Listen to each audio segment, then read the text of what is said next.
Hey, welcome to the Redmen TV for a massive transfer update. The deadline day fast approaching tomorrow. The window will shut at 11 p.m. If you don't know already, we'll be doing a deadline day live show for 9 hours over on the Ball Street YouTube channel, which will be genuinely sensational. You might say, what's Liverpool's business going to be all about? Well, we're going to discuss that in a second, but regardless of whether Liverpool do any major business on the day, you know, get involved, come down, there'll be a massive party. We're going to have voices from all across the Premier League and fan channels and what have you, and YouTubers and that. It's going to be epic. If you've seen it before, you'll know. If you haven't, definitely check it out, youtube.com/Ball Street. Anyway, Aubrey, massive transfer update. There are as many as 9 Liverpool players on their way out of the club. One of them, actually, by the looks of it, has already gone. So we'll work our way through it and have a little bit of talking, so everyone basically can get up to date with what's going to be happening between now and 11 o'clock tomorrow. So we start with Luis Alberto, completed a 4.6%, potentially rising to £6 million move to Lazio. That came out of nowhere. I think we knew he was going to go somewhere. Move to Sevilla collapsed there early on in the summer. You know, when you're looking at it, apparently the add-ons are for European qualification, 30% sell-on fee in that as well. We've basically made our money back on Luis Alberto, which is another piece of incredible business. It is. It's incredible. Like, you actually objectively, and again, I know fans are never happy, and we should have got Goetze or and all of that. Look at the outs. We've actually changed. Mm-hmm. And whether you actually go, well, God, how dare we make a profit? We should have gone and pursued X, Y, and Z because we should have threw money at it. That's up to you, but you've got to be happy that money's there in reserve. That money's there. Ultimately, we're not getting mugged off anymore. Yeah. How often did we buy players for 20 and sell them for 4 or 10, or struggle to get rid of Aquilani and Joe Cole and end up paying the wages? And we've just stopped doing that now. We don't do that anymore. Yeah. But you know what I mean? And you're looking at like Sergi Canos, like really early on in the summer, was sort of a marker at that. And it just kept on getting better. You know, $6 million for Brad Smith, Jordan Ibe, 15 million quid for Jordan. This is the thing, isn't it? Is that if Liverpool make a profit in this transfer window, it's because they've been. I mean, obviously there'll be 1 or 2 instances where we've gotten big money in, but it's because we've refused to bow to pressure from other clubs to sell players, which we do ridiculously in the past. You know, how many players we've, as you're saying, let go on the cheap or shuffle out on loan in the hope that it'll all work out nicely for them. As you say, Aquilani being a great example. But, if Liverpool have got a surplus of cash and, exactly as you say, maybe they should just be looking to spunk on another player or whatever. I think that's a separate issue. The fact is because we've probably gotten 3 million more than we ever dreamed we could have got for Alberto a year or 2 in the past. Jordan Ibe, 3 times as much money as you probably could have looked to hope to get for it. 6 million more for Brad Smith than we had last summer because we let him go. Exactly. We kept hold of his contract, but he wasn't a Liverpool player. Yeah. And it was something like, I think it was Barnsley were refusing to pay the 1 million. The tribunal fee. The tribunal, which would have been around 1.4, 1.6 has been talked about. How true that is, I don't know, because it didn't actually go to a tribunal. And we sold him for 6 with sell-on clauses, with more money coming in, with buybacks. It's insane. And again, even like for fellas, you forget Teixeira picking up £250,000 for him, Rossiter picking up of a quarter. It all adds up. Yeah. And they looked all right, and then you start throwing in, 4 million rising to 6 for Luis Alberto. If you look at Luis Alberto, Christian Benteke, Joe Allen, Jordan Ibe, and Brad Smith as exceptional examples of us going, no, this is how much this player's worth. If you want him, you'll pay the money for him. So great. Good luck to him as well. Look, very technically gifted footballer. Yeah. And I think, but unfortunately, similar to the João Teixeira thing to some extent, if he had a yard more pace, I think he'd have been a really talented player for Liverpool. Or a bit more physicality to him as well, just to actually work in the Premier League. He's got a great eye for a pass. He's good with his feet.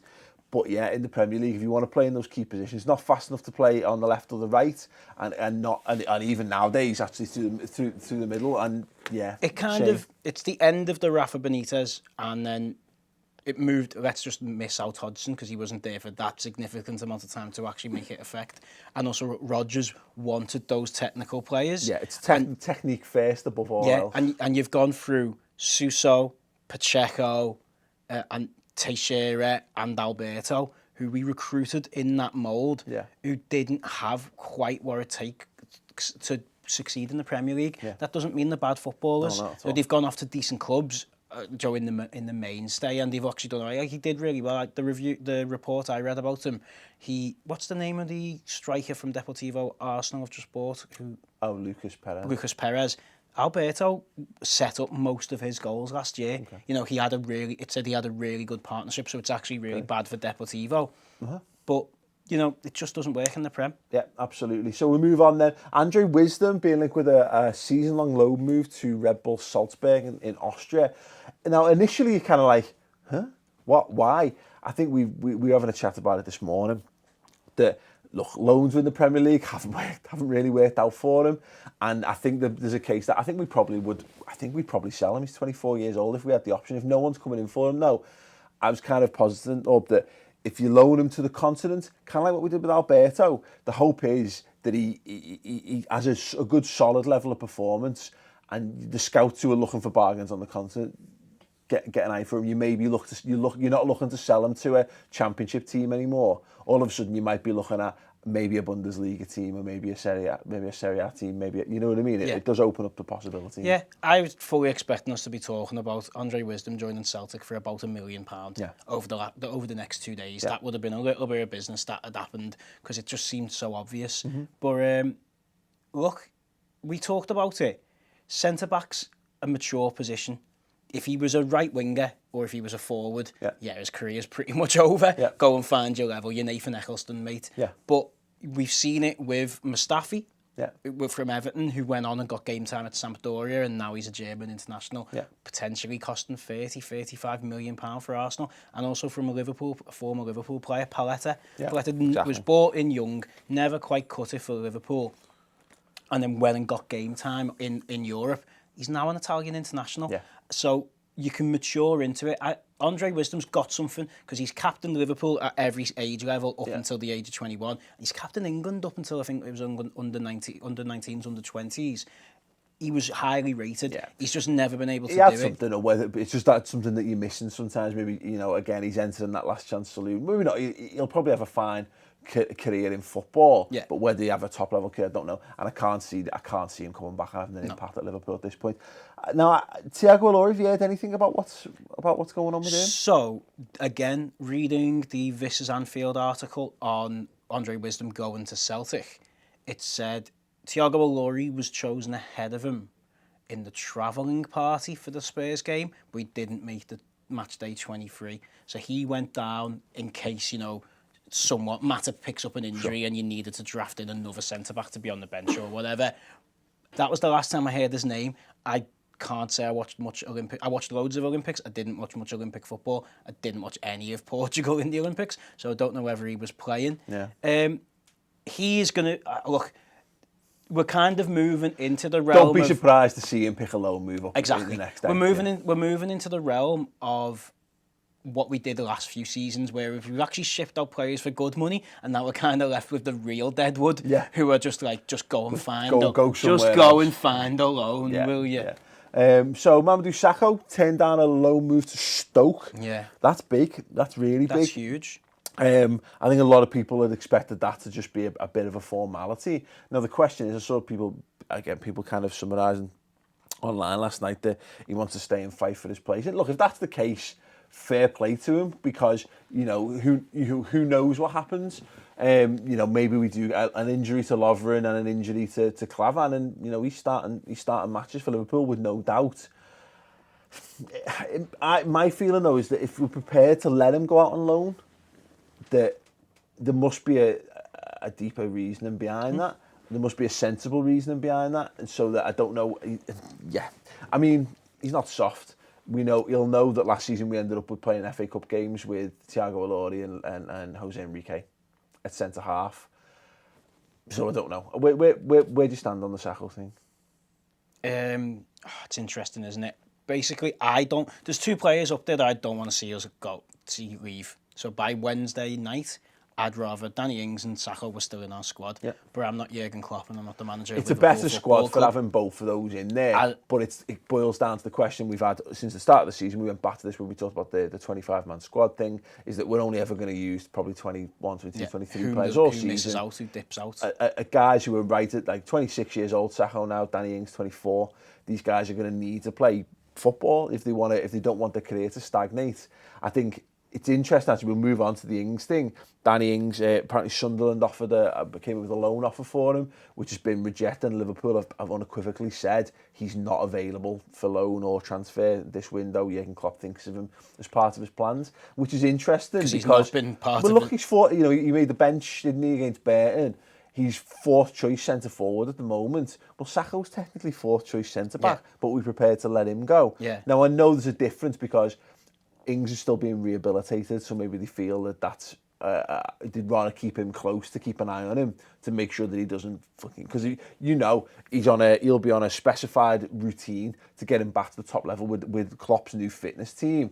You could send him out to a team. He becomes let's say Sunderland, let's say Jermaine Defoe picks up an injury. He's at Sunderland. David Moyes is like, fuck it, he's playing every game. He's playing every game. He plays every game anyway. Well, exactly. He plays every game, and all of a sudden, he's been rushed back. He gets another injury, another breakdown, and that could hamper his entire career off the back of that. So I do think the thing's sensible. I really like Sakho, so I'll be glad to see him stay at Liverpool. But I also wouldn't be surprised if between now and 11 again, another club comes in, because we've seen how fast things can move. And you're looking at like the Joe Hart and the Jack Wilshere stuff. Don't be surprised to see some movement on that. Conor Randall. Preston North End, he's been linked with. Again, I was going to pluck an age out of nowhere, and there's no stats to back this up other than just my mind telling me it. But I don't think you loan anyone, I'm going to say 22 as the cut-off point. I don't think you loan out anyone over the age of 22 who you think's got a part at your club. Jack Wilshere. Very, very... Jack Wilshere. But do you know what I mean? But like, it's very, very rare that works out. So you're looking at like Brannigan goes out, or some of our other loanees. Well, he's actually said, hasn't he, because his move to Wigan collapsed a couple of weeks ago, but he said he's open to a loan move because he kind of wants to challenge himself against some men. Play football. You send them out to get experience because you're hoping to raise their game to come back to play. You're sending Balotelli out, and if it became the case, you're sending Ings and Sakho out to put them in the shop window and sell, because they're not going to be in the shop window in the under-23s. I don't know where to fall on Randall, and he seems to have fell below Alexander-Arnold in the pecking order. And what I would worry is it leaves us desperately short of fullback. You're looking at, we've got Klein and we've got Moreno and Milner. I suppose it comes down to that thing. If he feels he needs two players for each position, and he thinks that Klein and Trent Alexander-Arnold for right back, and he thinks that Milner and Moreno is enough for left back, whether we rightly or wrongly agree with it, possibly cover. When he comes into that, then I think that's kind of fine. Conor Randall, Scouse lad, it'd be nice to see him in and around the team. But and I think he actually kicked on in the summer. He looked a much better prospect than he'd ended the season. But it's one of them. He's game time will do him well. And we keep saying this, he should be going down to the Championship if he goes down to the Championship, and he should be making a name for himself down there. The only kind of sidebar to that is it Brown from Everton that's gone to West Brom on loan, or is it the other one? The young fullback. Galloway. I forget. I get because one of them's a left back and one's a right back. They both started last season. Exactly. So whichever one we've just said, Galloway's got on loan to West Brom. Now here's a guy who had a handful of Premier League starts last season. He's getting a loan at a Premier League level. I'd expect a higher level for Randall. That's my only concern on that. But time will tell on that. And then I guess it leads us to the last two, which are the biggest wage draws probably, and the biggest potentials. Lazar Markovic, I've seen nothing. There was a link with a Serie A team that came from a very, very unreputable source. So I don't put any stock in that as such. You're like searching for Lazar Markovic and trying to find information on what he's doing. Just disappeared. He's vanished. I don't know where he is. He's not even. I haven't even seen him on Instagram. So we don't know. But again, he's been told he can leave the club. The only thing I've heard is that Liverpool don't want to sell him. That they're more interested in loaning him out. So we'll see what that means. But I don't know whether he would. When you consider Jordan Ives moving for £15 million within the league, I know he's English and I know he's got years on Markovic, but this is a lad who, I know he's had a poor season and his loan for Fenerbahce didn't really work out for him, but he'd still won titles with Benfica. He's a current Serbian international. Exactly. He's in the Serbia squad with Grujic at the moment. So I wouldn't be devastated if he stayed, if only because I actually do think a situation will crop up where we actually might need him this season, and we saw without a Mane, and it's one of those things.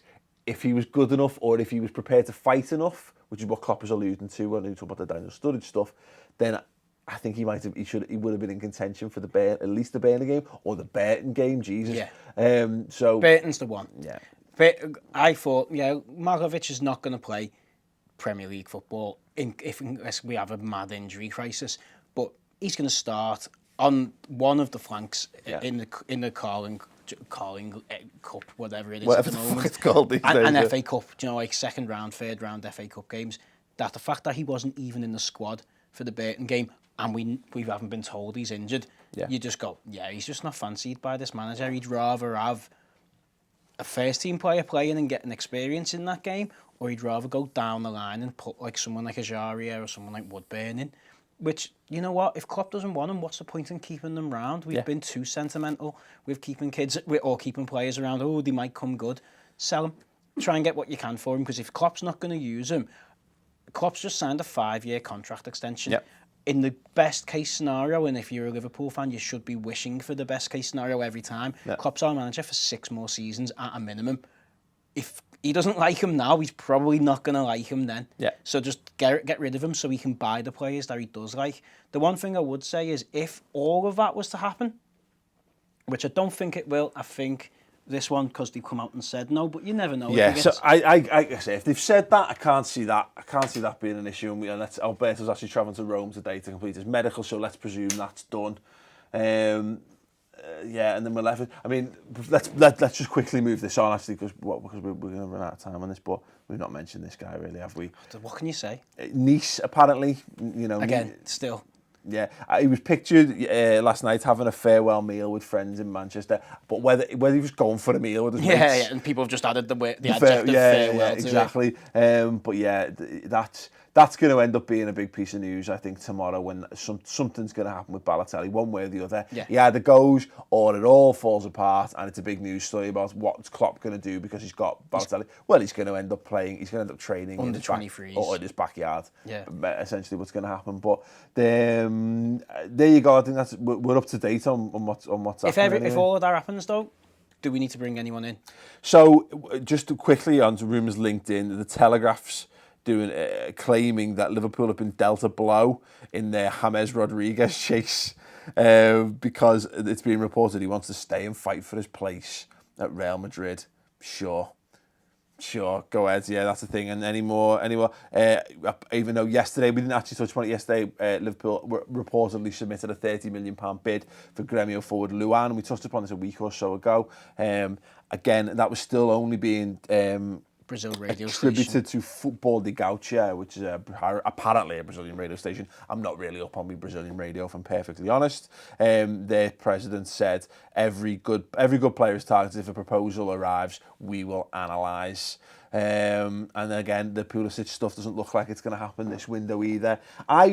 Klopp had apparently said, and the Echo kind of alluded to this, that Liverpool's feeling was maybe one more addition. But then it also goes to say that Pulisic, the feelers were put out to him. We saw that Ante Coric apparently turned down a move ultimately. So it wouldn't surprise me, but a name would have to come out of nowhere. Yeah. Or we take a plunge. So we say, okay, Pulisic, 20 million. Yeah. You know what I mean? We swing the money at it. I think it leaves us, if all of this were to happen, it leaves us a little short in the attack and winger situation. Mm-hmm. What you've talked about a couple of times, the Mane backup, especially with Ojo having an injury problem, because this guy was supposed to fill that spot in. So if it is a Pulisic, that would be nice. Yeah. And also, I think if we let Sakho go out, a fourth choice centre back comes in, like a Bruno Martins. Well, there's another one that's been linked that I wouldn't be totally against. Wowed, or I want to say wowed. I mean, I wouldn't be shocked to see that move happen, because that's one of the names that's kind of ticked along in the last week or so. But let us know actually your thoughts in the comments below if you wouldn't mind. Of these players, is anyone you wouldn't mind seeing stay at the club for any reason? someone's going to say Balotelli, aren't they? They do. They will. People love him. They all do. But Markovic, do you think there's any chance of him getting game time? The Mamadou Sakho thing, you know, what if he's not moving to Stoke? What clubs would you like to see have a go? For me, I don't know what it is. Like something like a West Ham or someone like that. You know, I don't know whether they need him. You know, you know, I'll have to ask Nicky from West Ham Fan TV that when I'm hosting Deadline Day Live tomorrow on Ball Street. But you know, these will develop. They will be the big stories for us to watch. I think in particular, Lazard and Balotelli and Mamadou Sakho as we go into Deadline Day tomorrow. But yeah, thoughts on everything in the comments below. Subscribe to the Redmen TV YouTube channel and go over to Ball Street as well. Subscribe to that channel, youtube.com/Ball Street.